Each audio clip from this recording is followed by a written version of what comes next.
Hello everyone, welcome to GS with concept classes. BPSC project manager और BPSC auditor के prelims के date को ध्यान में रखते हुए इकोनॉमिक करंट अफेयर्स पे कंटिन्यूसली वीडियो को अपलोड किया जा रहा है। उसी सीरीज में आज हम इंडिया के बजट पे डिस्कस करेंगे, लेकिन इंडिया का बजट के कॉन्सेप्ट पे हम डिस्कस नहीं करेंगे कि इंडिया का बजट कैसे बनता है, इंडिया के बजट के कंपोनेंट्स क्या होते हैं। इन सारी चीज़ों पे डिस्कस नहीं करेंगे। आज का जो हमारा डिस्कशन का जो पॉइंट होगा केवल फैक्चुअल होगा, जहां से क्वेश्चन आपके पेपर में टच करने की पॉसिबिलिटी ज़्यादा रहेगी। और मेनली हम इंडिया के बजट 2021-22 के इम्पॉर्टेंट फैक्ट्स पर डिस्कस करेंगे। ठीक है, तो आप लोग इसके एक एक पॉइंट को बहुत ध्यान से सुन करके याद कर लीजिएगा। मैं बिल्कुल धीरे धीरे समझाते हुए आगे चलूँगा। और मुझे ऐसा लगता है कि प्रोजेक्ट मैनेजर और बीपीएससी ऑडिटर के पेपर में जो भी क्वेश्चन इंडिया के बजट से पूछेगा, यहाँ से बिल्कुल टच कर जाना चाहिए। ठीक है, तो चलिए हम लोग स्टार्ट करते हैं आज का डिस्कशन। फर्स्ट हमारा है कि भारत का पहला बजट प्रस्तुत किसके द्वारा किया गया था? तो जेम्स विल्सन के द्वारा। भारत का पहला बजट किसके द्वारा प्रस्तुत किया गया? जेम्स विल्सन के द्वारा। स्वतंत्र भारत का पहला केंद्रीय बजट की घोषणा कब की गई थी? 26 नवंबर 1947। जब हमारा देश आज़ाद हुआ था तब उसके पश्चात फर्स्ट जो बजट बना था वो 26 नवंबर 1947 को बना था। भारत के किस वित्त मंत्री ने अधिकतम बार प्रस्तुत किया बजट? ये क्वेश्चन पूछता है कि सबसे अधिकतम बार जो बजट प्रस्तुत किए हैं वो मोरारजी देसाई के द्वारा प्रस्तुत किया गया है। ठीक है, तो अभी हम लोग तीन फैक्ट को देखें। जेम्स विल्सन को देखें, जिन्हें भारत का पहला बजट पेश करने का प्रस्तुत करने का श्रेय जाता है। उसके बाद 26 नवंबर 1947 ईस्वी को भारत का पहला केंद्रीय बजट बना। और तीसरा फैक्ट देखें, मोरारजी देसाई, जो सबसे अधिकतम बार बजट पेश किए हैं। इसके पश्चात रेल बजट को आम बजट के साथ जोड़ा गया, 2017 में जोड़ा गया। लेकिन अगर बजट की बात कहेंगे तो 2017-18 बजट अगर ऑप्शन में रहेगा तो आप उसे टिक कीजिएगा। रेल बजट को आम बजट के साथ जोड़ा गया 2017 में। नेक्स्ट है, रेल बजट 1924 में आम बजट से अलग किया गया था, किस कमेटी के द्वारा? ये पूछता है, तो ये अकवर्थ कमेटी था। रेलवे बजट और को 1924 ईस्वी में आम बजट से अलग कर दिया गया था। इसके लिए कमेटी बनी थी अकवर्थ कमेटी।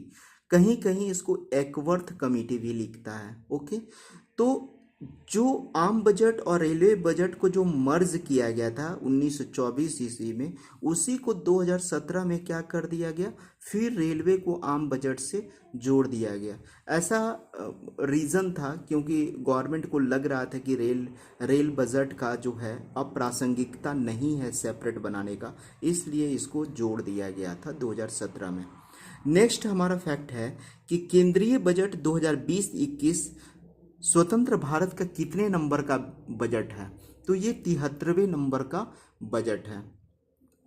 2020-21 का जो बजट है स्वतंत्र भारत का 73 नंबर का बजट है। लेकिन 2021-22 का जो बजट है वो इंडिया का 74वां बजट है। इसको याद रखना, 74 बजट है। भारत में सबसे लंबा बजट भाषण अभी तक का किसने दिया है? तो निर्मला सीतारमण जी ने दी हैं। ठीक है, जो इंडिया के फर्स्ट फाइनेंस मिनिस्टर थी। और ये जो लंबा जो सबसे बजट भाषण दिया गया वो कब दिया गया था? तो 2020 में दिया गया था। 2 घंटा 42 मिनट का ये स्पीच था इनका। तो यहाँ से दो चीज़ें कवर हुआ। सबसे पहला लंबा बजट तो वित्त मंत्री निर्मला सीतारमण, और सबसे लंबा बजट भाषण की अवधि अगर आपसे पूछेगा तो 2 घंटा 42 मिनट आप टिक आउट करेंगे। और ये कब दिया गया था? तो 2020-21 के बजट में। ठीक है, 2021-22 के बजट में नहीं दिया गया था, 2020-21 के बजट में दिया गया था। नेक्स्ट ये है कि भारत की पहली फुल टाइम महिला मंत्री जो बनी है, फुल टाइम महिला मंत्री जो बनी है वो निर्मला सीतारमण है। ठीक है, भारत का पहला पेपरलेस बजट 2021-22 में प्रस्तुत किया गया। आपसे पूछेगा कि भारत का पहला पेपरलेस बजट कब बना? तो 2021-22 के बजट में बना। ठीक है, और 2021-22 के बजट को लॉन्च किया गया था किस पर, एक यूनियन बजट ऐप था, एप्लीकेशन था, इस पे लॉन्च किया गया। और इस यूनियन बजट को कोई भी इंसान एक्सेस कर सकता था, यानी संसदीय जो मंत्री थे उसको भी एक्सेस कर सकते थे, प्लस में एक साधारण इंसान आम जनता भी इसको एक्सेस करके इस पर जो भी कंटेंट था बजट से रिलेटेड उसको पढ़ सकता था। तो ये दोनों इम्पॉर्टेंट है। भारत का पहला पेपरलेस बजट 2021-22 में। और किस ऐप पर इसको लॉन्च किया गया था, तो ये लॉन्च किया गया था यूनियन बजट एप्लीकेशन पर, ठीक है। और ये इंडिया का फर्स्ट डिजिटल बजट था, ठीक है। नेक्स्ट फैक्ट की तरफ हम आते हैं। तो बजट 2021-22 में केंद्र सरकार आय का लक्ष्य रखी है 17.88 लाख करोड़। बजट 2021-22 में केंद्र सरकार कितना लक्ष्य रखी है, तो 17.88 लाख करोड़ का लक्ष्य रखी है, जिसमें इनकम का जो स्रोत होगा वो 36% जो इनकम होगा सरकार को, वो उधार और कर्ज और अन्य देनदारियों से होगा।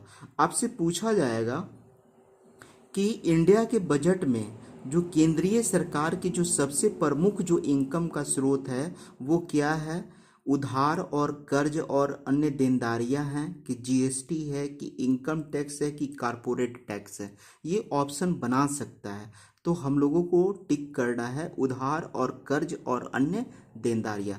जीएसटी से मात्र 15% सरकार को इनकम होता है टोटल रेवेन्यू का, ठीक है। और इनकम टैक्स से 14% और कॉरपोरेट टैक्स से 13%। ये बिल्कुल सीक्वेंस में है, 15, 14, 13। 15 जीएसटी, 14 इनकम टैक्स और 13 कॉरपोरेट टैक्स, आप याद कर लीजिएगा। और ये वाला डेटा बहुत इंपॉर्टेंट है, 36%, ठीक है। नेक्स्ट जो है बजट 2021-22 में बजट व्यय का लक्ष्य कितना रखा गया है, तो 34.83 लाख करोड़ रखा गया है, जिसमें सबसे ज़्यादा जो सरकार जो खर्च करेगी वो कर्ज का भुगतान पे खर्च करेगी। जो सरकार जो घरेलू ऋण लेती है या विदेशी ऋण लेती है, तो उस कर्ज को भुगतान करने में सरकार खर्च करेगी 20%। इसको याद रखिएगा।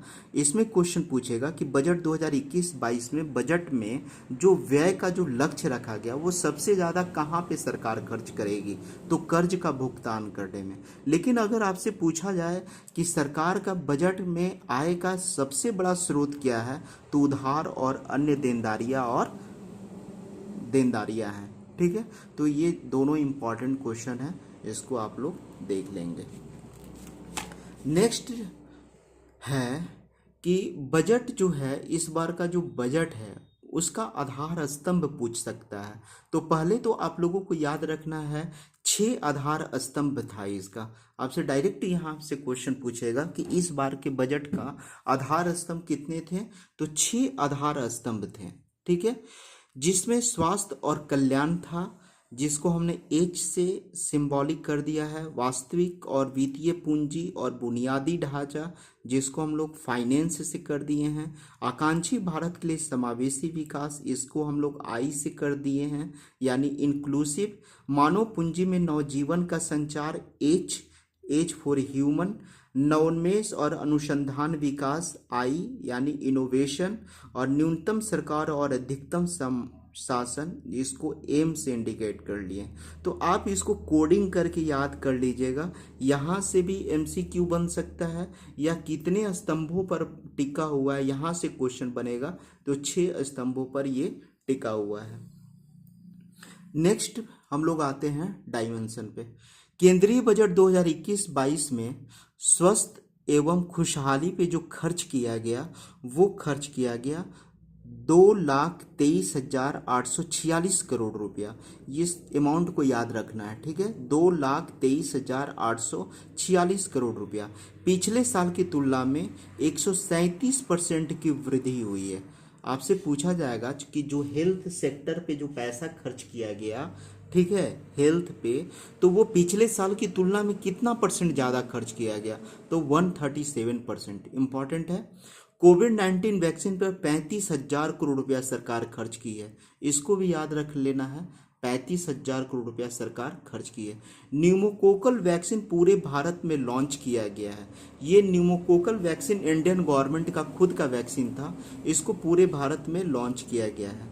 नेक्स्ट हमारा है पीएम आत्मनिर्भर स्वस्थ भारत योजना के लिए 6 वर्षों में 64,180 करोड़ रुपया सरकार खर्च करेगी। ये भी डेटा बहुत इंपॉर्टेंट है, क्योंकि ये पीएम नरेंद्र मोदी का बहुत ही लोकप्रिय ये स्कीम्स रहा है कि आत्मनिर्भर स्वस्थ भारत योजना प्रधानमंत्री का, तो उसमें 64,180 करोड़ रुपया खर्च किया है। इसमें 2-3 डेटा मैंने बहुत इंपॉर्टेंट बताया है, जैसे ये वाला कोविड-19 के लिए 35,000 करोड़ रुपया और ये वाला 2,23,846 करोड़ रुपया।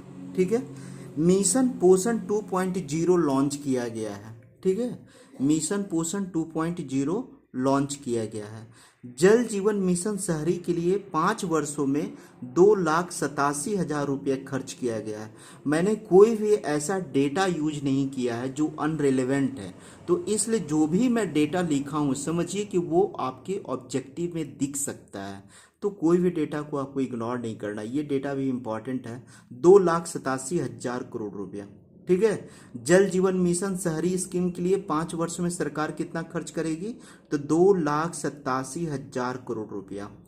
एक इम्पॉर्टेंट ये भी है कि स्वैच्छिक वाहन स्क्रैपिंग नीति, ठीक है, और व्यक्तिगत वाहनों के लिए 20 वर्षों तथा वाणिज्यिक वाहनों के लिए 15 साल बाद। कहने का मतलब है कि जो भी पर्सनल जो गाड़ी होती है, अपनी प्राइवेट जो गाड़ी है, उसको जो है उसको स्क्रैपिंग नीति में लाया जाएगा। मतलब उसको जो है आपको चेंज करना है 20 वर्षों में, रिन्यूएबल करना है, और जो कमर्शियल जो वाहन है, ठीक है, उसको 15 साल के बाद आपको करना है। ठीक है। सरकार जो है बीमा कंपनियों में एफडीआई की सीमा को 49% से बढ़ा करके 74% कर दिया। बहुत इंपॉर्टेंट है, आपसे डायरेक्ट क्वेश्चन पूछाएगा कि बीमा कंपनी में अभी जो है एफडीआई कितना परसेंट हो गया है, तो 49% से बढ़कर 74% हो गया। याद रखना है। सरकार ने इस बार एग्रीकल्चर के लिए कितना ऋण दी है, तो 16.5 लाख करोड़ रुपया। बहुत इंपॉर्टेंट है, आपसे डायरेक्ट क्वेश्चन पूछेगा कि सरकार जो है किसानों के लिए कितना पैसा खर्च की, तो 16.5 लाख करोड़ रुपया दी है। नेक्स्ट हमारा है कि राजकोषीय घाटा सकल घरेलू उत्पाद का कितना प्रतिशत रहा है, तो 6.8% अनुमान लगाया गया था कि राजकोषीय घाटा जो रहेगा वो 6.8% रहेगा 2021-22 के लिए। ठीक है, याद रखना है। बजट 2021-22 में वित्त मंत्री ने रविंद्रनाथ टैगोर के शब्दों का यूज किया है। आपसे क्वेश्चन पूछेगा कि इस बार के बजट 2021-22 में वित्त मंत्री निर्मला सीतारमण ने किन महान पुरुष के शब्दों का यूज किया है, तो रविंद्रनाथ टैगोर का। ये जो बजट था रविंद्रनाथ टैगोर के शब्दों पर ही आधारित था, जिसमें रविंद्रनाथ ने कहा था कि विश्वास वह चिड़िया है जो प्रकाश की अनुभूति करती है और तब गाती है जब भोर में अंधेरा ही बना रहता है। ठीक है, कहने का मतलब विश्वास ही वह चिड़िया है जो प्रकाश की अनुभूति करती है और तब वो गाती है जब भोर में अंधेरा बना हुआ रहता। पक्षी कब अपना कलरव करती है, मॉर्निंग शिफ्ट में सूर्योदय के पहले। तो विश्वास सबसे बड़ी चीज़ है। इस वर्ड का इसलिए यूज किया गया था क्योंकि हमारा जो इंडिया का जो इकोनॉमी था कोरोना पेंडेमिक में काफ़ी बुरी स्थिति से गुजर रहा था। उसी समय वित्त मंत्री फाइनेंस मिनिस्टर वित्त मंत्री निर्मला सीतारमण जी को बजट पेश करना था, तो उनके सामने बहुत सारी चुनौतियां थी, चैलेंजिंग था। ठीक है, अब हम लोग देख लेते हैं इसको, तो आप लोग रट ही जाइएगा। बजट 2021-22 में व्यय मद किस फील्ड में कितना सरकार खर्च करने के लिए टारगेट रखी थी, इसको आप लोग याद कर लीजिए। ठीक है, जैसे कि न्यू फाइनेंशियल इंस्टीट्यूशन बनाने पे सरकार ध्यान देगी, जिसपे 5 लाख करोड़ रुपया सरकार इन्वेस्ट करेगी। और ये जो फाइनेंशियल इंस्टीट्यूशन रहेंगे, वित्तीय संस्था, इनका जो टारगेट होगा कि इंडिया के इकोनॉमी को 2025 तक $5 ट्रिलियन तक कैसे पहुंचाए। ये अपना सजेशन देंगी। तो आप इसको याद रखेंगे, आपसे पूछा जाएगा कि न्यू फाइनेंशियल इंस्टीट्यूशन पे सरकार जो है 2021-22 के बजट में कितना पैसा खर्च करने का प्रावधान किया है, तो 5 लाख करोड़। रेलवे एक्सपेंडिचर पे कितना खर्च होगा, 1.1 लाख करोड़ रुपया का, बहुत important. Agriculture loan 16.5 lakh crore. अभी हम लोग थोड़ा देर पहले भी डिस्कस किए थे कि एग्रीकल्चर ऋण पर 16.5 लाख करोड़ रुपया का खर्च सरकार करने वाली है। ठीक है। एग्रीकल्चर इंफ्रास्ट्रक्चर पे, ये तो एग्रीकल्चर लोन हुआ, लेकिन एग्रीकल्चर इंफ्रास्ट्रक्चर का मतलब हुआ कि सिंचाई पे कितना सरकार खर्च करेगी। ठीक है। मृदा के परीक्षण के लिए कि कौन सा मृदा में किस प्रकार की फसल का उपजाऊ हो सकता है, इन सारे इंफ्रास्ट्रक्चर पे, बीज पे, उर्वरक पे जो सरकार खर्च करेगी 40,000 करोड़ रुपया का, यानी 16.5 लाख करोड़ तो है ही, और प्लस में ये एक्स्ट्रा है 40,000 करोड़। रोड और ट्रांसपोर्ट पे 1.18 लाख करोड़ रुपया खर्च करेगी। इसको भी रट लेना है, क्योंकि अभी सरकार जो है बहुत सारे प्रोजेक्ट पे काम कर रही है। ठीक है। तो रोड एंड ट्रांसपोर्ट पे 1.18 लाख करोड़। पॉल्यूशन कंट्रोल में, प्रदूषण की समस्या बढ़ रही है, तो प्रदूषण को कंट्रोल करने के लिए 2,000 करोड़ रुपया सरकार खर्च करेगी। अर्बन स्वच्छ भारत पर 1.41 लाख करोड़ रुपया खर्च सरकार करेगी। पब्लिक बस ट्रांसपोर्ट पे 18,000 करोड़ रुपया सरकार खर्च करेगी। 20,000 electric buses by private sector. ठीक है। यानी प्राइवेट सेक्टर के द्वारा 20,000 इलेक्ट्रिक बसेस को लॉन्च किया जाएगा। ये इलेक्ट्रिक बस क्या होंगे कि प्रदूषण नहीं करेंगे। ठीक है। इसमें ये भी बहुत इंपॉर्टेंट है, इसको तो आप लोग रट ही लेना है कि इस बार जो डिजिटल सेंसस की बात की गई है कि इस बार का जो जनगणना होगा वो बिल्कुल, जनगणना का जो काउंटिंग होगा वो बिल्कुल डिजिटल काउंटिंग होगा, जिसपे सरकार 3,768 रुपया खर्च करेगी। और ये इंडिया का 8वां स्वतंत्र भारत का जनगणना है। ये इंडिया का जब आज़ाद हुआ हमारा इंडिया, तब से लेकर ये आठवां जो है ये जनसंख्या काउंटिंग है। ठीक है, जनगणना है। इसके पहले हम लोग जनगणना अभी तक का रिपोर्ट कितना पे पढ़ते हैं, 2011 का। ठीक है। तो ये 3,768 करोड़ रुपया को तो याद ही रख लेना है। इसमें 4-5 बहुत इंपॉर्टेंट है जिसको मिस नहीं करना। 3,768, स्वच्छ भारत में 1.41, एग्रीकल्चर पे 40,000 करोड़ रुपया, और इस पे 16.5 लाख करोड़ रुपया, और रेलवे एक्सपेंडिचर पे 1.1 लाख करोड़ रुपया। ओके। नेक्स्ट अब देखिए, कपड़ा उद्योग पर भी सरकार ध्यान दी है कि कपड़ा उद्योगों के लिए मेगा निवेश टेक्सटाइल पार्क बनाएगी, जिसको हम लोग मित्रा कहेंगे। तो 7 है। आपसे डायरेक्ट क्वेश्चन पूछेगा कि मेगा निवेश टेक्सटाइल पार्कों की संख्या 2021-22 के बजट में कितना निर्धारित किया गया है, तो 7 निर्धारित किया गया है। सरकार का रणनीतिक विनिवेश में शामिल कंपनियां स्ट्रेटेजिक डिसइन्वेस्टमेंट सरकार करेगी। इसके तहत जो है सरकार जो है कुछ कंपनियों के साथ जो है डिसइन्वेस्टमेंट पॉलिसी ला रही है। जैसे कि इसमें याद कर लेना है, BPCL, Air India, shipping corporation of India, container corporation of India, IDBI bank, BEML, Pawan Hans, Nilanchal इस्पात निगम लिमिटेड। ठीक है। इन सारे को याद कर लीजिएगा, जिसमें सरकार जो है रणनीतिक विनिवेश ला रही है, यानी स्ट्रेटेजिक डिसइन्वेस्टमेंट। इन सारी कंपनियों में को जो है प्राइवेट कंपनियों के हाथों में सरकार सौंप रही है, लेकिन इसका प्रबंधन और स्वामित्व की जिम्मेदारी सरकार अपने पास रखेगी। ठीक है। नेक्स्ट जो है रणनीतिक इन्वेस्टमेंट में सरकार मैनेजमेंट का ऑथोरिटी भी, पावर भी जो है प्राइवेट सेक्टर को ही दे देती है। ओके। सरकार 2 अन्य सार्वजनिक क्षेत्र के बैंक और एक सामान्य बीमा कंपनी का निजीकरण भी करेगी। ठीक है। सरकार 2 अन्य सार्वजनिक क्षेत्र बैंकों और एक सामान्य बीमा कंपनी का निजीकरण भी करेगी। और सार्वजनिक क्षेत्रों को बैंकों के लिए 20,000 करोड़ रुपया के जुटाने की घोषणा की है। ये भी इंपॉर्टेंट है कि सरकार जो है का जो टारगेट है 20,000 करोड़ रुपया इकट्ठा करना है सार्वजनिक क्षेत्र के बैंकों का विनिवेश करके, यानी डिसइन्वेस्टमेंट करके। तो ये राशि बहुत इंपॉर्टेंट है। आयकर प्रावधान देख लेते हैं, ठीक है। तो 2.5 लाख तक कोई टैक्स लोगों को नहीं देना पड़ेगा, ठीक है। और अगर इस किसी का इनकम अगर सालाना 2.5 से 5 लाख रुपया है तो उसको 5% टैक्स देना होगा।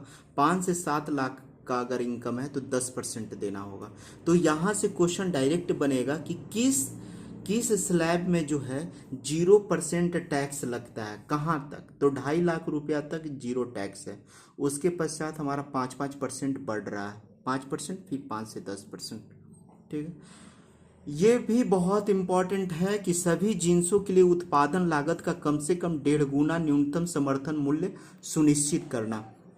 गेहूं के लिए 75,000 करोड़ रुपये सरकार जो है न्यूनतम समर्थन मूल्य, जिस पर हमने पहले डिस्कशन भी किया था, एमएसपी पर सरकार खर्च करेगी।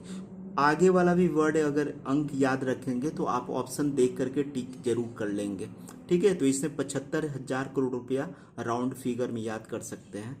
चावल में 172,000 करोड़ रुपया खर्च किया गया, यानी चावल में सबसे ज़्यादा है। दाल में 10,530 करोड़ रुपया। लेकिन आप इसमें चावल और गेहूं का भी अगर डेटा याद रखेंगे, जिसमें चावल 1,72,752 करोड़ रुपया है और गेहूं 75,060 करोड़ रुपया है, तो दोनों डेटा से काम चल जाएगा। दाल वाला को छोड़ भी सकते हैं, ठीक है। 15वां वित्त आयोग को नहीं छोड़ना है, बहुत इंपॉर्टेंट है। 15वां वित्त आयोग 9 नवंबर 2020 को राष्ट्रपति के सामने प्रस्तुत किया गया था, ठीक है। 2000 वित्त आयोग में क्या क्या प्रोविजन किया गया देख लीजिए, बहुत इंपॉर्टेंट है। 2025-26 तक राजकोषीय घाटा सकल घरेलू उत्पाद का 4.5% तक करने का योजना है, ठीक है। यानी सरकार को वित्त आयोग ने कहा कि आपकी जो राजकोषीय घाटा यानी फिस्कल डेफिसिट जो होना चाहिए, ठीक है, वो जीडीपी का 4.5% से ज़्यादा नहीं होना चाहिए। तो ये याद रखना है। फिर उसके बाद 2021-22 के दौरान राज्यों के जीएसडीपी का 4% ही राजकोषीय घाटा होना चाहिए। यानी सेंट्रल गवर्नमेंट की बात करें तो 4.5% राजकोषीय घाटा होना चाहिए, जबकि राज्यों की अगर बात करें तो 4% होना चाहिए, ठीक है।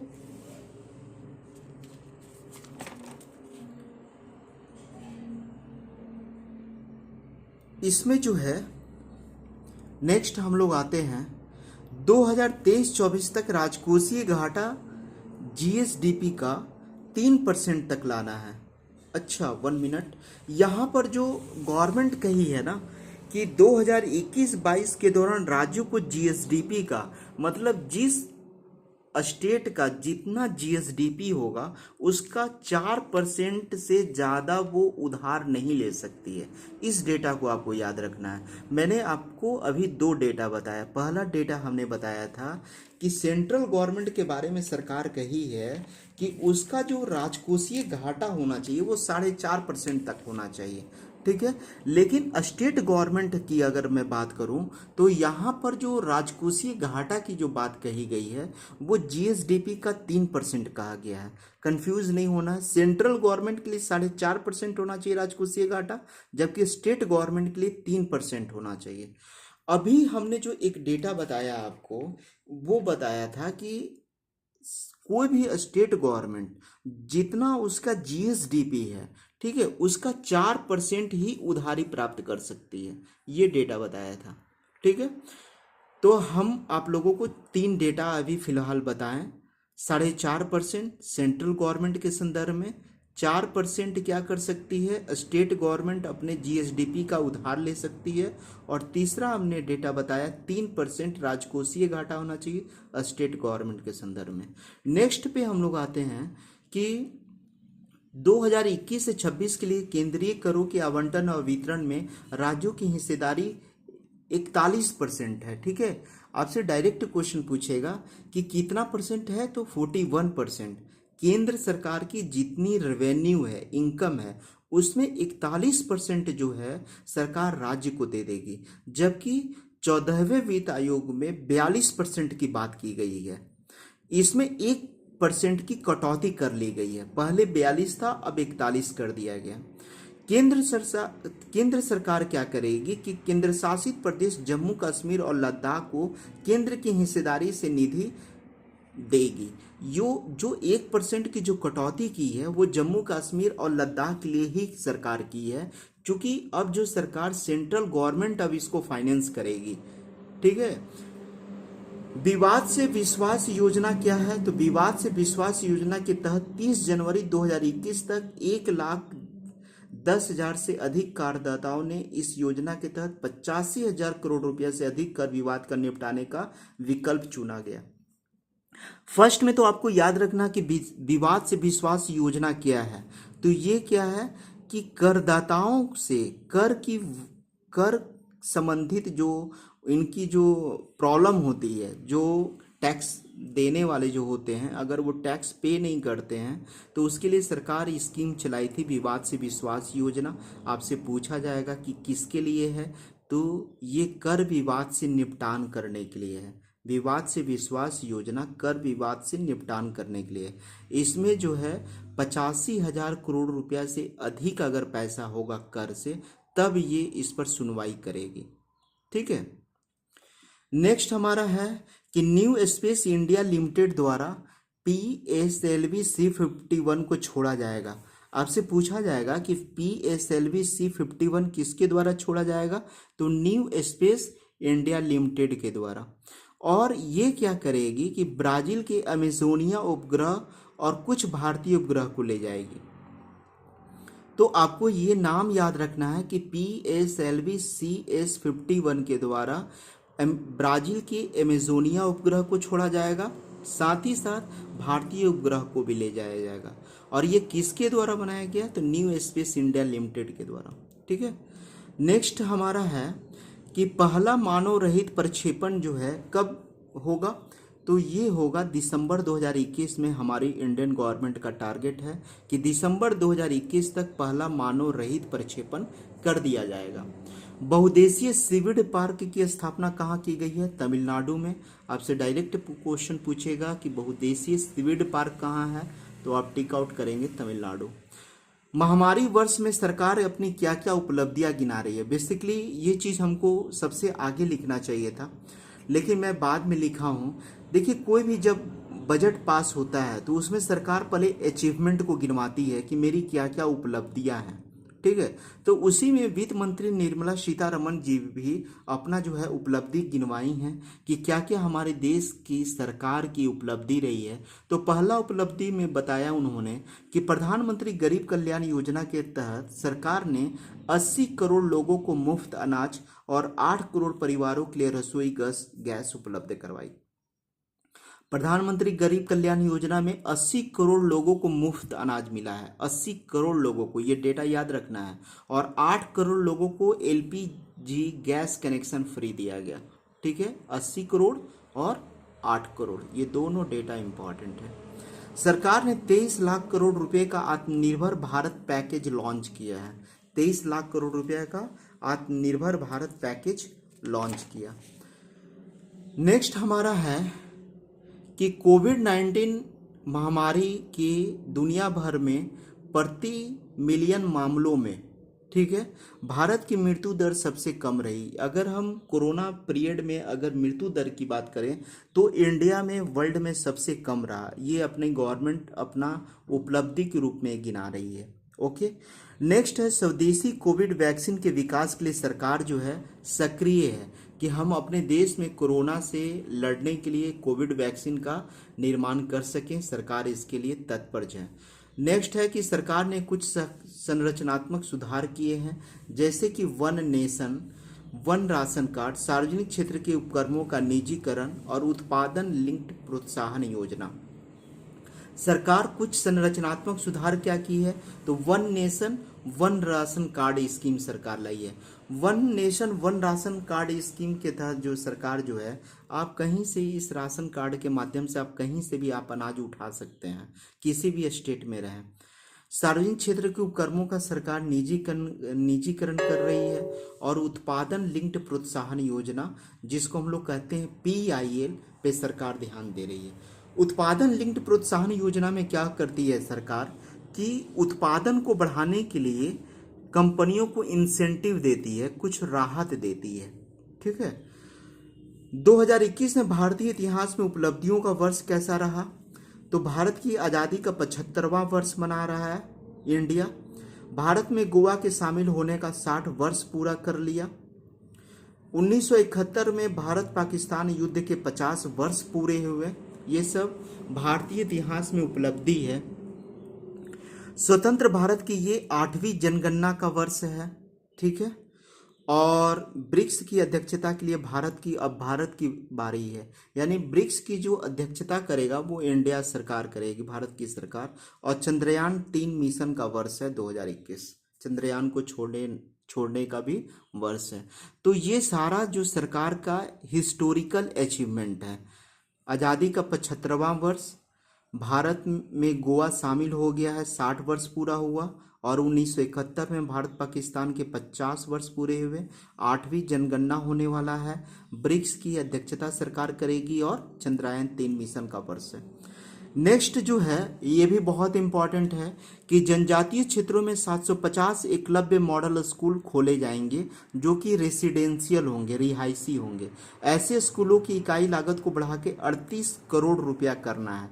ये वाला इंपॉर्टेंट नहीं है कितना राशि खर्च करना है, यहाँ से क्वेश्चन नहीं पूछेगा, लेकिन यहाँ से क्वेश्चन पूछेगा कि इस बार 2021-22 के बजट में सरकार जो है कितने एकलव्य मॉडल रिहायशी स्कूल खोलने का प्रावधान रखा है। तो 750।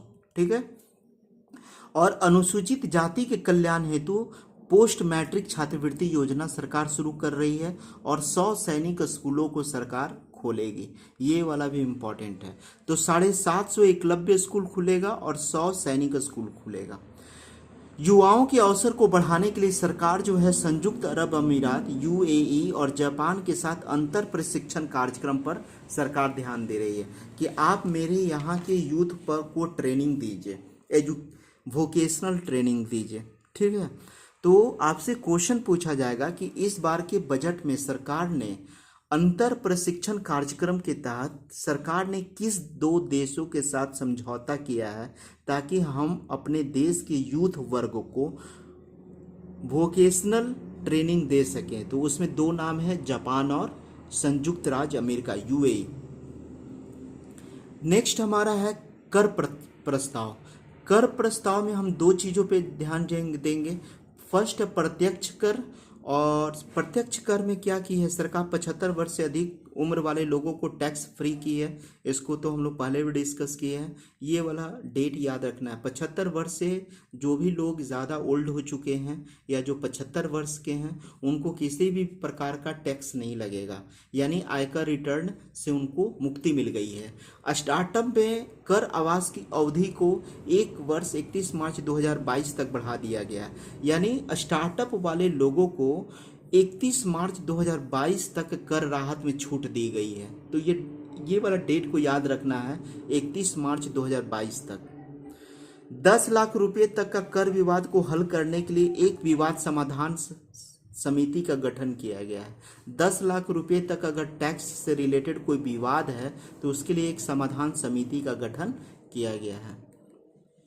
सरकारी बुनियादी ढांचा परियोजनाओं के लिए धन जुटाने के लिए सरकार जो है 0 कूपन बॉन्ड को बढ़ावा देगी। सरकार जो है जो भी इंफ्रास्ट्रक्चर का काम करती है, रेल, सड़क, पुल इत्यादि जो भी सरकार बनाती है, अगर उसके लिए पैसा अगर सरकार को घटेगी पैसा, तो सरकार 0 कूपन बॉन्ड मार्केट में जारी करेगी और उससे पैसा को कलेक्ट करेगी।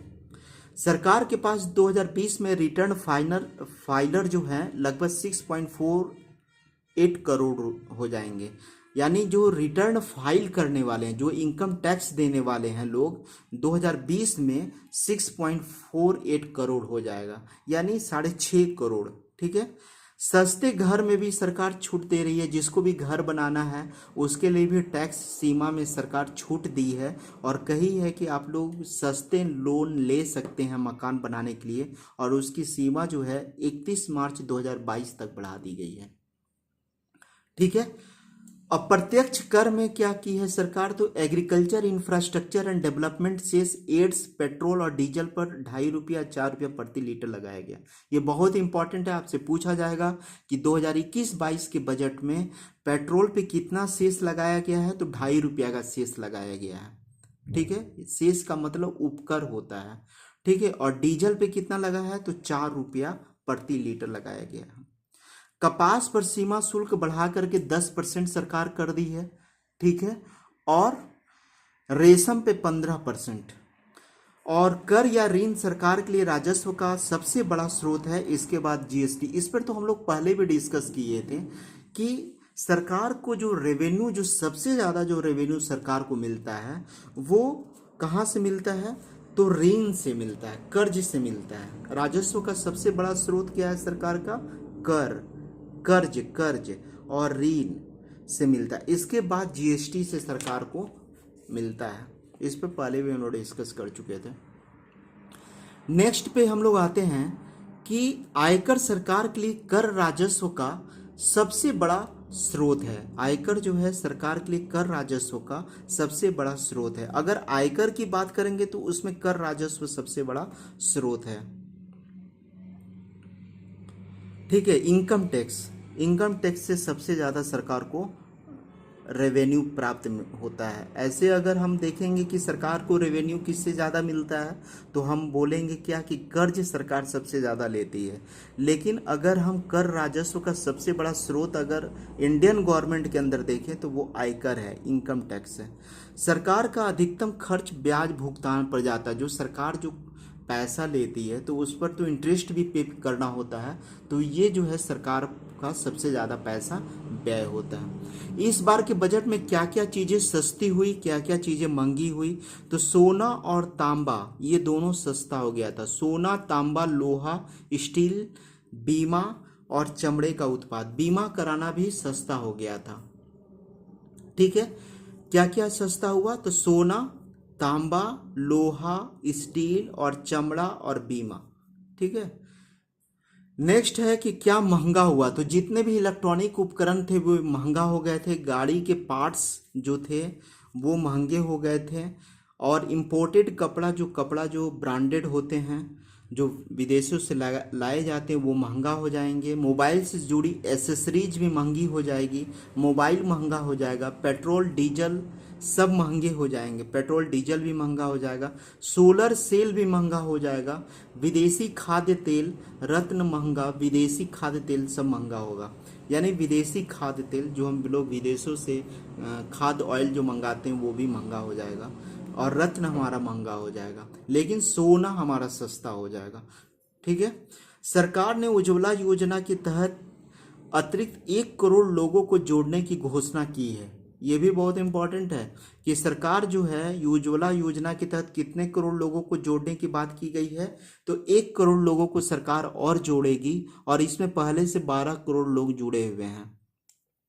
जम्मू कश्मीर के लिए नई गैस पाइपलाइन परियोजना की घोषणा की गई। आपसे पूछा जाएगा कि किस स्टेट के लिए या किस केंद्र शासित प्रदेश के लिए नई गैस पाइपलाइन परियोजना का प्रावधान किया गया है 2021-22 के बजट में, तो आप जम्मू कश्मीर को टिक आउट करेंगे। जम्मू कश्मीर में किया गया। टॉप गेनर्स कंपनी का नाम थोड़ा सा, जो कंपनियां प्रॉफिट में रही उस पर थोड़ा सा हम लोग देख लेते हैं। तो ऑटो सेक्टर में अगर देखें तो बजाज ऑटो जो है ये फायदे में रही है, मतलब अच्छा मुनाफा कमा के सरकार को दी है। बजाज ऑटो, अशोक लीलैंड भी दी है। बजाज ऑटो, अशोक लीलैंड अच्छा पैसा कमाई है। आईटी सेक्टर में अगर देखें तो आईटी सेक्टर में टाटा पैसा अच्छा कमाई है इस बार। और अगर फार्मा कंपनी में देखें तो पिरामल इंटरप्राइजेस और अरविंदो फार्मा जो है अच्छा पैसा कमाई है। तो यहाँ से बजाज और अशोक ऑटो सेक्टर में, आईटी सेक्टर में टाटा, फार्मा सेक्टर में पिरामल इंटरप्राइजेस और अरविंदो फार्मा, ये अच्छा पैसा कमाई है, बिजनेस की है। लेकिन लूजर कंपनी पर अगर हम डिस्कस करेंगे कि किस कौन कौन कंपनियां लूजर रही, तो ये है एक्साइड इंडस्ट्री, भारत फोर्ज, ये सब लूजर कंपनी है। आईटी में कौन है, न्यूक्लियस सॉफ्टवेयर और सोनाटा सॉफ्टवेयर, ये लूजर कंपनी है। फार्मा में डीआर रेडी और लुपिन फार्मा, ठीक है, ये लूजर रही। आप इसको ट्रिक से याद कर लीजिएगा, इसमें शुरू वाला भी नाम अगर आप याद करेंगे तो काम चल जाएगा। कोई भी एक नाम याद कर लीजिएगा तो आप ऑप्शन दे करके जरूर टिक करने की स्थिति में आ जाएंगे। रेलवे इंफ्रास्ट्रक्चर पे हम लोग आते हैं।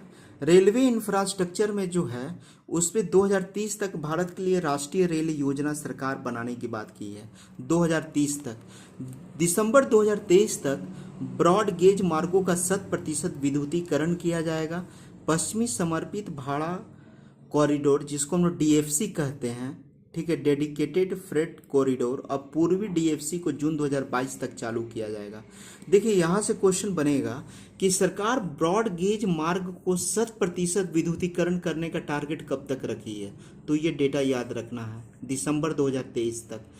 दिसंबर 2023 तक सरकार ब्रॉड गेज मार्गों को 100% विद्युतीकृत कर देगी और पश्चिमी समर्पित भाड़ा कॉरिडोर डीएफसी और पूर्वी डीएफसी को जून 2022 तक चालू कर दिया जाएगा।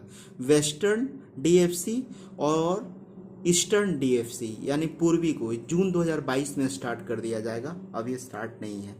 कुछ और कॉरिडोर बनाने की बात सरकार की है, तो यहाँ से भी क्वेश्चन बन जाएगा कि सरकार ने 2021-22 के बजट में कौन कौन से कॉरिडोर परियोजना पे बात की है। तो खड़गपुर से विजयवाड़ा तक बनेगा पूर्वी तट कॉरिडोर बनेगा, इटारसी से विजयवाड़ा तक बनेगा उत्तर दक्षिण कॉरिडोर होगा। ये इटारसी से विजयवाड़ा तक, देखो याद कैसे करेंगे, तो ये खड़गपुर से विजयवाड़ा है, ठीक है, और ये इटारसी से विजयवाड़ा है, दोनों में सेम है विजयवाड़ा, ठीक है, और ये उत्तर दक्षिण कॉरिडोर होगा।